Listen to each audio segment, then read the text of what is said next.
In today's video, I'm going to teach you how to add an image to your Grafana dashboard. Hi everyone!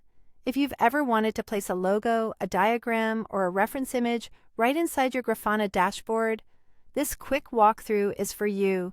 We'll use Grafana's text panel to render an image, and I'll point out a few helpful tips along the way so your image looks exactly how you want. Start by logging into your Grafana Cloud account. Once you're in, head to Dashboards, then choose Plus, Create, and select Dashboard.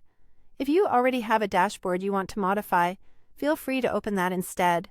From there, click Add New Panel. This opens the panel editor, which is where you'll pick the visualization type and add your content. On the right side, in the visualization options, select Text. Grafana uses the text panel to display static content like notes, HTML, and images.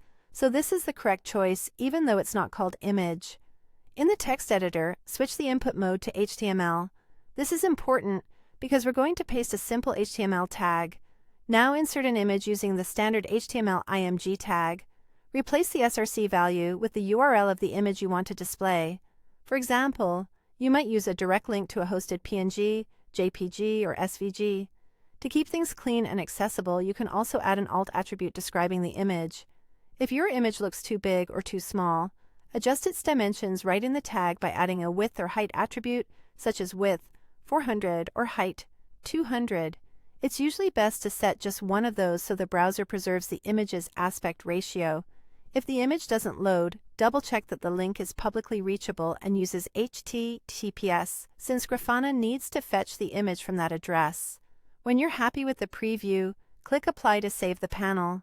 You'll be taken back to the dashboard where you can see the image panel alongside your other visualizations. To fine-tune the layout, drag the edges of the panel to resize it so it fits your dashboard grid, and drag the panel itself to reposition it where it makes the most sense. This helps keep your dashboard organized and ensures the image doesn't crowd important charts or alerts. And that's how you add an image to your Grafana dashboard. Quick and easy. Don't forget to like, share, and subscribe to my channel.